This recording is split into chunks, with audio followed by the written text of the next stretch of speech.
Something that I've been trying to do more and more is teach people to get to grip the floor, to create a nice hard arch and kind of drive through there.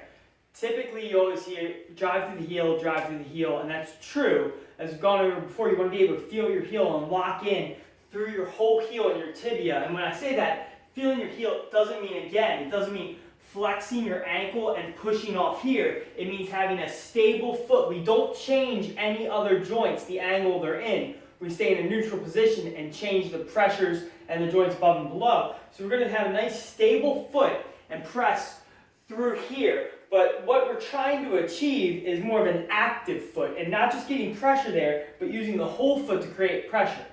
So what this is called sometimes is a short foot or a tripod foot. And what they mean by that is we're putting pressure through the big toe, right behind the little toe, and then that whole heel kind of mid-arch, ladder arch complex.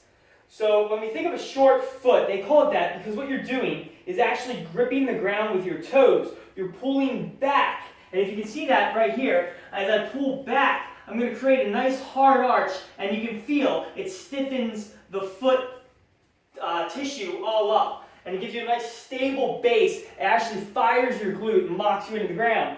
But the biggest problem I'm having is that when I try to teach people this, instead of staying back on the weight and keeping the load centered in the mid-arch to the whole heel and down to that tibia, they're shifting their load forward to the toes. So creating a short foot or a tripod foot isn't curling your toes up. This isn't gripping the ground. You're not gripping anything. It's like if I ran my hand across here and I just slid my fingers back. I didn't do anything. I need to put force down into the surface and pull back while I press down through the palm, the back edge, the heel of my hand. And it's the same thing we're trying to do here. We're not just pulling the toes back, and then usually what actually ends up occurring is people shift their weight forward. What we're doing is putting pressure down and actively pulling against the ground, trying to grip the ground. That'll automatically stiffen, shorten up the foot and create a more stable base. So when you try to create that tripod foot, don't think about I'm just pulling my toes back. Think about I'm driving them into the ground. I'm locking in, I'm rooting into the ground as hard as I can, and I'm pulling back to stiffen my foot up and create a nice hard arch to drive through.